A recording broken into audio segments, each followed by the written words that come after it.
I've been a tad careless. I've lost a canal. That's the entrance to Levens Park. I know it isn't in there. According to the sign, it's that way, down that road. I think I'm just going to have to cross the A590. The Canal Trust are looking to build their own bridge over the dual carriageway. On their information, it's named Howard's Aqueduct.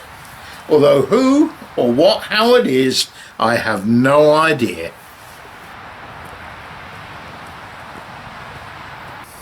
Right, it says on the signpost back there, Hawes Bridge via Canal Towpath. But as I'm going to show you in a minute, there's no sign of a canal towpath. There's been some cow pats in the field, so I guess it's used for livestock. But there's certainly no sign of a canal.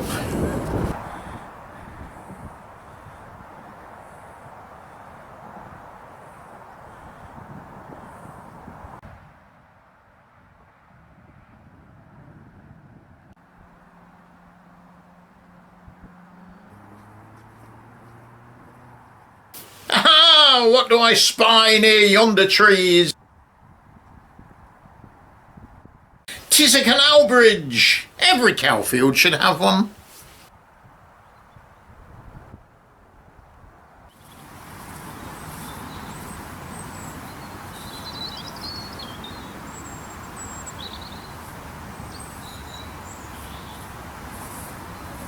There we are. It carries a footpath over the bridge. Goes up over that way. And beyond the bridge it looks fairly overgrown, but you can just see where the canal used to be. That's pretty good, that, yeah. Wide field, there's no sign of a canal until you get to here. Brilliant.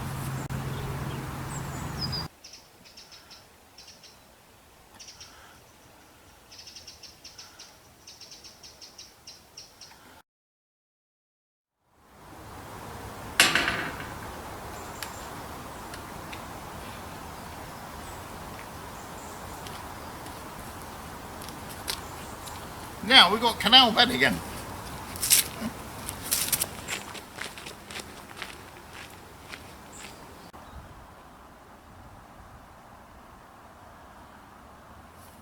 That's a nice idea. A viewpoint with explanatory display board and a seat. And that's the view you get. It's very nice. The canal boat passengers would have enjoyed that.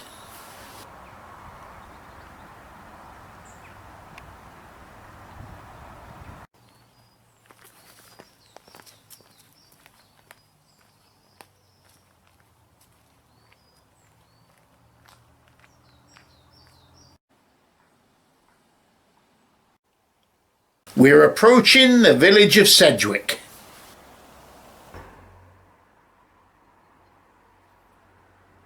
And its aqueduct, complete with display board, although you have to go down the steps to see it. The canal only goes through Sedgwick because of the gunpowder works that were situated there. The canal was originally going to take a much more direct course to Kendal, but it was diverted via Hincaster and Sedgwick, which just goes to show how important and lucrative the gunpowder industry was 200 years ago. We're now beyond Sedgwick and the canal has disappeared again.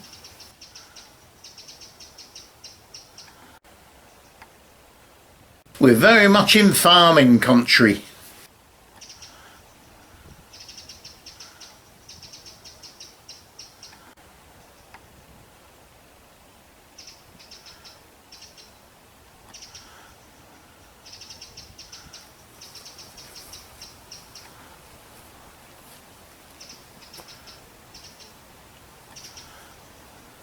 Here we are. Another bridge that goes nowhere. There's not even a footpath over this one, it just stands in the field, it's sheep field. Just awaiting either renovation or whatever. It's got a kind of air to it, you know. This is a lost symbol of a previous age that stands defiantly in 2022. That's been there for 203 years. So lovely. Beyond the bridge and we're back into woodland.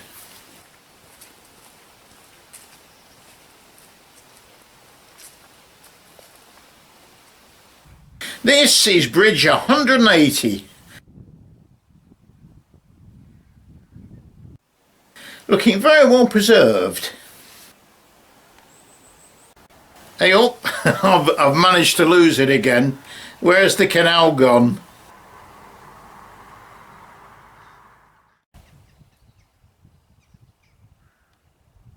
It's somewhere down here.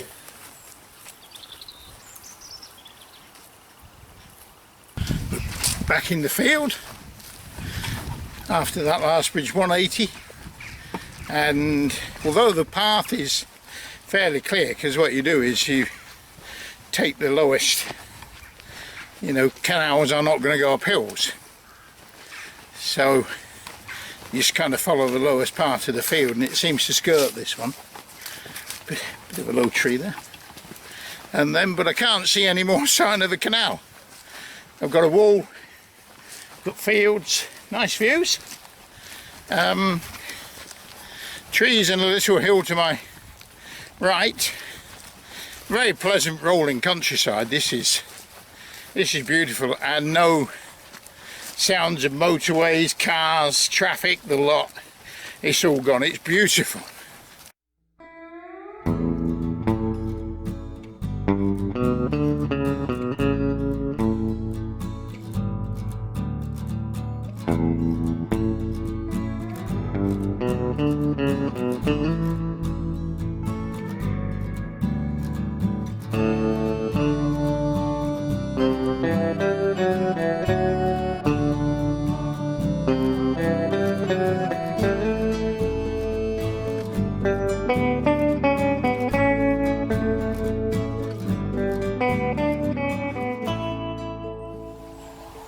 Come through that last gate and suddenly the depression of the canal appears again, quite clear. So it's obviously been filled in there on that stretch, but here it's not been filled in. There's lots of weeds and stuff growing in it, and I can see what appears to be the wall leading to a bridge just round the next corner, so we'll see.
I'm thinking of putting my fleece back on. I was wondering why there were no walkers along here. Because we've hardly seen any walkers, and yet this is a lovely stroll. And looking at this path down here, it looks as though it's quite overgrown. And I've got bare sleeves, and it's not as warm as it was. It's clouded over, and there's a multitude of flies. It's insect city, so I think fleece goes on before we get into that lot.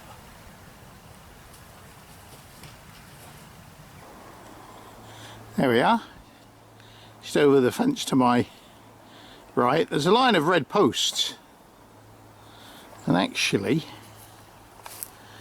there's another one over there, and that looks like the opposite. So I would imagine that's the line of the canal that's been marked out. Actually, I have to say that the thicket isn't as thick as I thought it would be. Does that make me thick? Possibly. We're coming into the edge of Kendal, I feel, because there are houses up there, and the old canal used to run along the side of Natland Road for a short distance and then cut off into town according to the map and the guidebook. So we'll see, but clearly this is the route it took.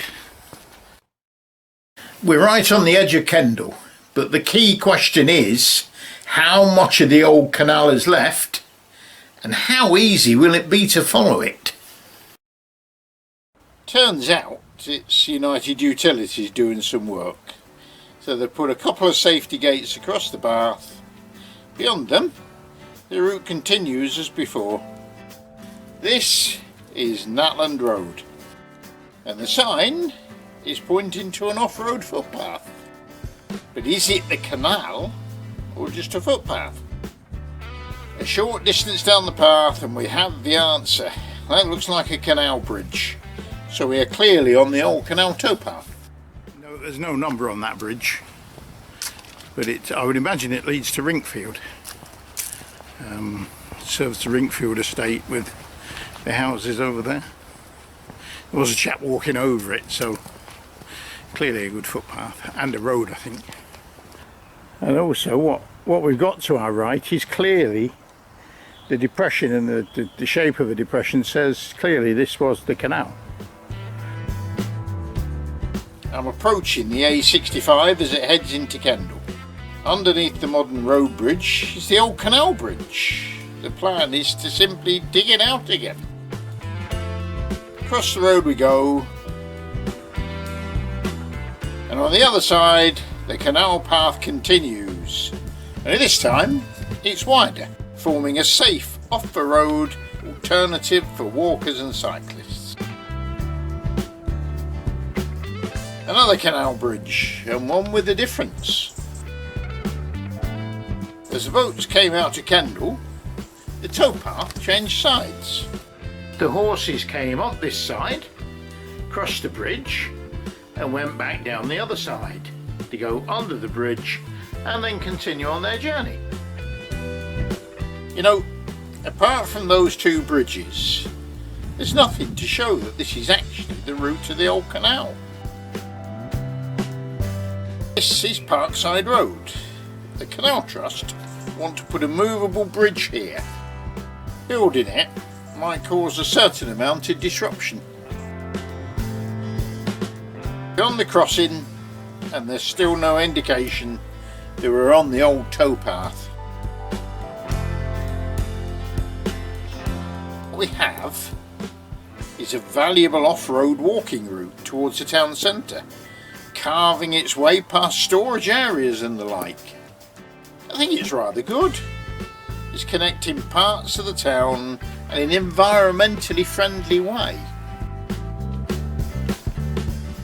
Bridge 187. Very last bridge on the canal, and the most northerly canal bridge in England, evidently. Although it has been widened for modern traffic. I'm told that the green area is the very last of the canal bed, We're 100 or so yards from the canal basin.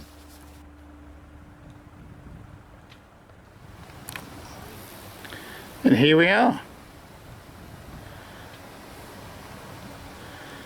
The guidebook says there is practically nothing left of the canal basin, and I think that's a fair description. There's lots of buildings, some of which may date back to the age of the canal, and there's some more modern ones, and there's a rabbit. And the amazing thing is, we've walked all that way, and that's the first rabbit we've seen, and he's not exactly in a field. In fact, there's more than one, there's quite a few. And there we are. That's it. Can't go any further. The signpost points just one way. Tewitfield 14. It's a kind of sad end to the walk. The old canal exists in its entirety, even through Kendal. But when you get to the end, all you find is a fenced off private car park and half a dozen stray rabbits. Not only that, but the start point is half hidden between the recycling area and that private car park. You don't see it until you reach it, and it's easy to walk straight past it. I've hunted all around here and there don't seem to be any other signs other than that road name sign and this one on the wall of one of the other buildings. However, both are well over 100 yards from the start of the walk. Even this map at the entrance to the ski club pay and display car park has no mention of the canal walk. It's a great shame. Many of the buildings here owe their existence to the canal. When it was built, there were no houses or industrial units this side of the river. The castle stood on the hill overlooking the town, and that was it. The canal was important. It helped Kendal to prosper and become the town it is today.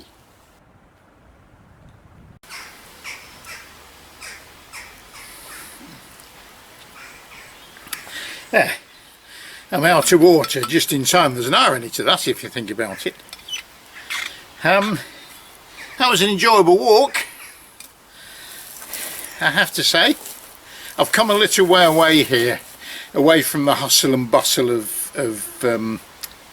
the evening rush hour, or the early evening rush hour. It's an industrial area, the area around where the canal basin used to be.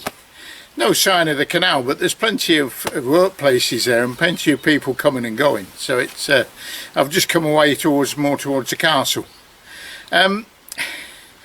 The whole key question with this, to me, is whether or not the Canal Trust can actually complete their plans. Can they actually get the canal all the way from Tewitfield back into Kendal?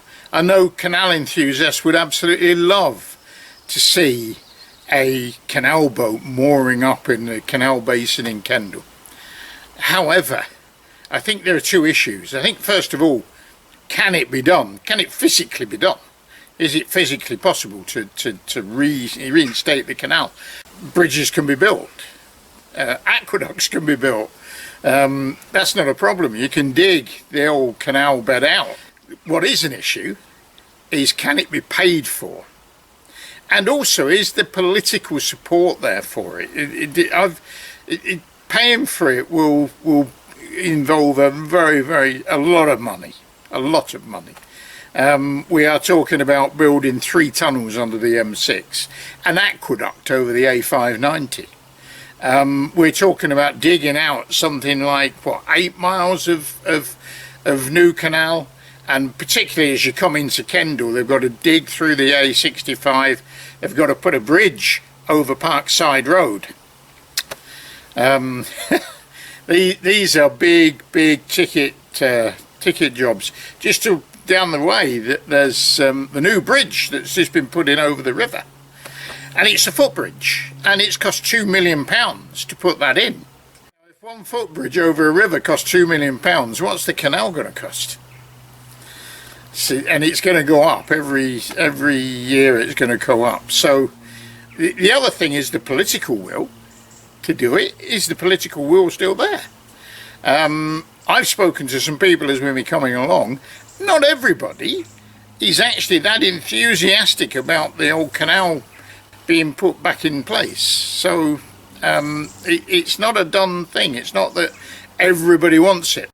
The other thing to say is that I thoroughly enjoyed this walk. So it's, if you want to do the walk, if you want to have a look for yourself, if you want to see what the difficulties will be, or if you just want to enjoy the beautiful countryside, because it does run through some lovely countryside. I'll put some details down below, but the great thing is you can do it using the 555 bus, because the 555 bus runs from Kendal to Tewitfield.